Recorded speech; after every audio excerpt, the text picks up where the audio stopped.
Do you think it's deserving of this rout when we look at the fundamentals that we saw today? Well, first of all, thank you for inviting me here.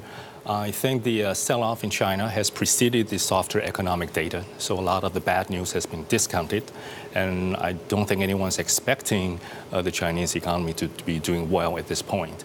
But ironically, the Chinese regulators are actually coming out trying to at least talk up the economy, and they have indicated that they will do everything they can to reflate the economy. So the interesting thing is whether they can indeed generate enough growth with infrastructure spending in the coming months. They did raise a lot of local debt in the last few weeks and months, so I do think there's a lot of pent-up spending coming up. But this will take months to bear out. And in the meantime, you mentioned the verbal intervention. People are waiting for the national team to come in and support prices. Why haven't they come in so far? Do we presume that the verbal intervention will lead to actual intervention? Well, maybe they have been doing it already, but the selling pressure has just been so tremendous.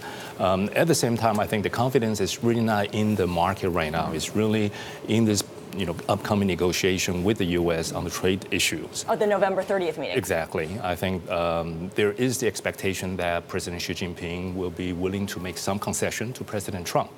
But their frustration has been that President Trump has been moving the goalposts, and they don't really know whom to negotiate with. So I'm sure behind the scene right now, both sides are trying to figure out, what's the bottom line for the administration so that China can come back with an acceptable package. When you're looking at, therefore, this market that continues, seems to, we had an uptick today, maybe that was the national team, the funds buying in, but do you stay well away until November the 30th, or at least any sort of trade deal is done, or is it time to start looking at the valuations and think that it's time to get into these Chinese stocks? It's always interesting to think about the broader picture versus the specific names. There are, I think, specific opportunities out there, given that some of these more exposed to infrastructure spending could start to do better. At the same time, the November 30th negotiation is very binary. If there's not a settlement or a pathway to the settlement, I do think that there could be further pressure on the market. So talk about how investors are positioned, because when we talk about forced selling in China right now, a lot of it is domestic investors trying to meet margin calls. How are institutional investors inside China positioned versus those who are outside China? I think those outside China have already scaled back a lot. And if you look at the performance of H-share stocks and also New York Stock Exchange listed Chinese companies, the ADRs have already traded off a lot. So I do think there has been de-risking happening already. You mentioned that this infrastructure spend might come in, might kick in, might help certain sectors. Are you not worried about the willingness of China to spend its way out of this situation again? Because the key concern is also the ongoing credit situation. Yes. That's a really good question. If you look back to 2008, every time they faced a crisis, they wind up increasing the leverage as a way to reflate the economy. And I think this playbook will continue. I think the leverage is a longer-term challenge now. Now, they did want to take on the leverage in the shadow banking system this year, and that has led to softness early in the year. We started to see the data softening by springtime.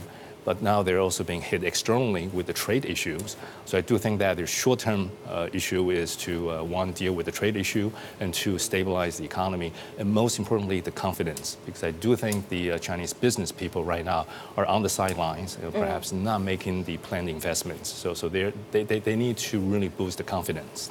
When you talk about the deleveraging campaign, is that over and done with, or did they just hit pause on that, and later on when things stabilize, they can go back and resume that effort?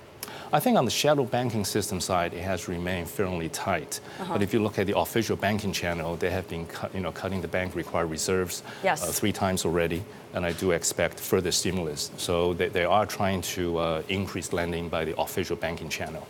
Is there a contagion issue here with, obviously, to a certain extent, some economies in Asia have managed to separate themselves from China, but China has been the biggest weighting in the emerging markets.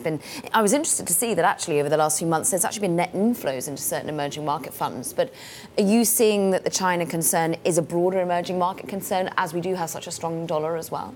Well, certainly there's the contagion issue from the standpoint that if Chinese demand continue to decelerate, that could affect their trading partners. Do you think it is, given the retail sales we got today?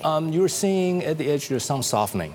But I think the bigger issue is really the currency, because they have depreciated the currency from back in April was around 6.2 renminbi per dollar, and now it's weakened to higher than 6.9.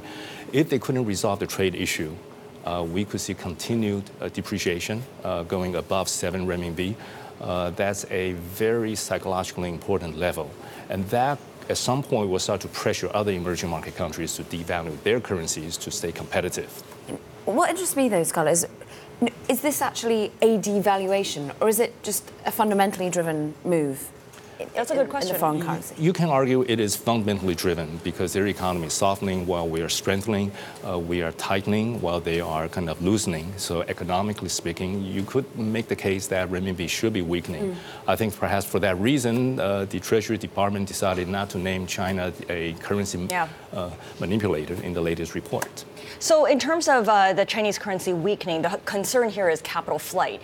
How big of a threat is that right now if it's devaluing for fundamental reasons as opposed to the government letting it and really pushing in that direction?